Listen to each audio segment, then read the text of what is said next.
Hey, how you doing? It's been about a month since I've posted a video, and just want to kind of put in an update and what's going on. So today is Saturday, March 12th, 2022.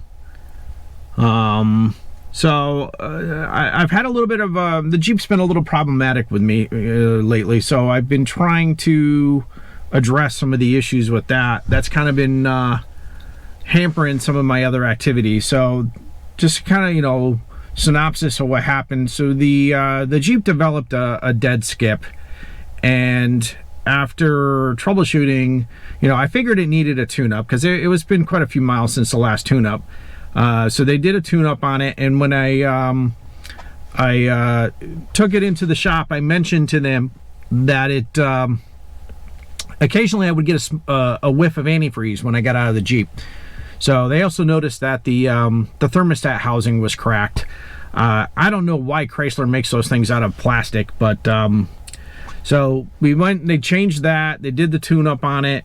And this is a shop I've done some business with before. If it was summertime, this is probably something I would have tackled myself, but in the wintertime, I'm just, I'm not interested in getting involved with this in the driveway. So I just I decided to take it somewhere. So anyways, they did the tune-up, and they had it sitting there idling in the shop to try to kind of just get the air out of the system, to get the out of the cooling system.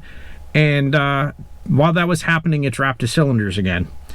So a little bit more troubleshooting. At first they were thinking maybe I had a bad coil.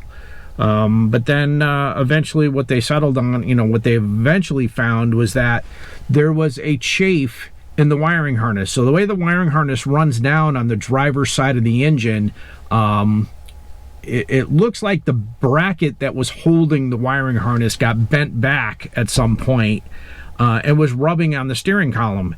And over time, it wore through the wires and was shorting out the coils. Now, for the longest time since the previous tune-up, every once in a while, like if I let the RPMs when I was driving and, just kind of slowing down or something and downshift, if I let the RPMs drop too low, what would happen is the Jeep would buck. 33.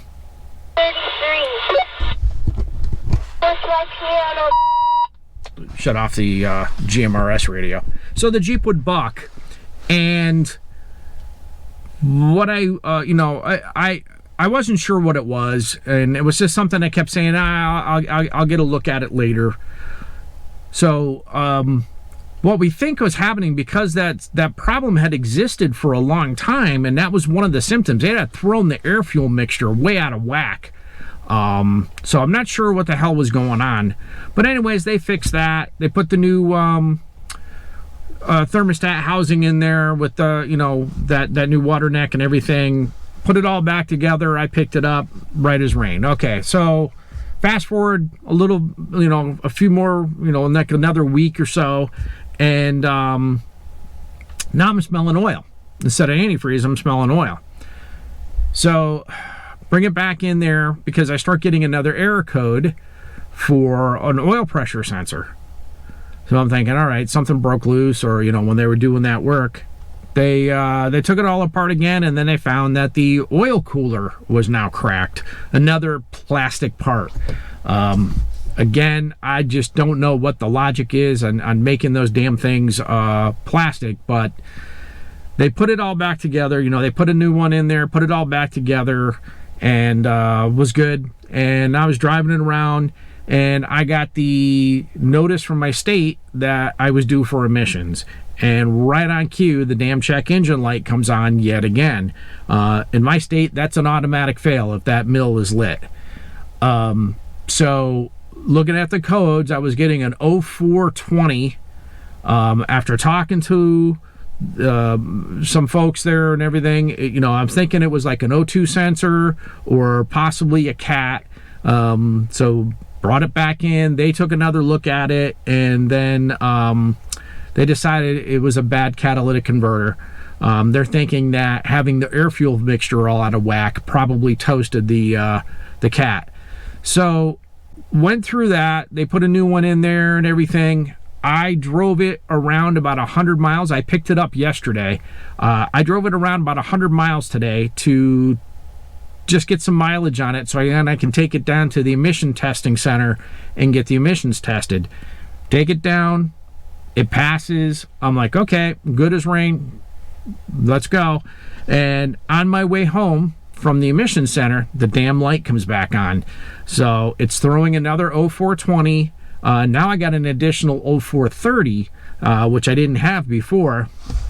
So I'm going to have to call them up and try to figure out next steps on this. But, you know, they're not any real major issues. It's just little nuisance type stuff. But it was just, you know, the Jeep's got 153,000 miles on it now. So, you know, it's time for some TLC. Overall, it's been a really reliable vehicle. I haven't had any major issues with it. You know, a couple little things. One of them I had, you know, because it's the Rubicon with the electronic sway bar disconnect. That thing had gotten water in it and shorted out the board. Luckily, that was covered under warranty and everything. But no, I mean, it's been a good vehicle up to till now. But the last month, it's just kind of been in and out a bunch of times trying to figure out, you know, address these different issues.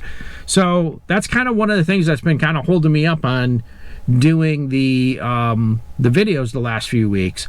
I did shoot a video in my kitchen doing a little bit of backyard birding. You know, it was really cold. We had a cold snap there, and it was like single digit you know, temperatures with wind chills. And so I shot some bird video. Just we have some bird feeders hanging behind our kitchen window, and I shot a video excuse me, I shot a video of that. After editing it up halfway, I never finished editing it, so it never got posted. But after editing it up halfway, I was kind of, it's not really all that interesting. And I know these videos have been dry up till now. It's something that I want to focus on, you know, getting a little bit better there. But I may still post that video. But I got to do a little bit more editing on it because it was just extremely dry. And I myself didn't even find it all that interesting. So that's why it never got posted. But other than that, that's pretty much it. I'm out today. Like I said, I had to do emissions, and we have another snowstorm coming through the area today. We're expecting about 6 inches of snow. So that's it. That's the update for this week. Appreciate you just stopping by, and you know, please subscribe, and until next time, keep wandering.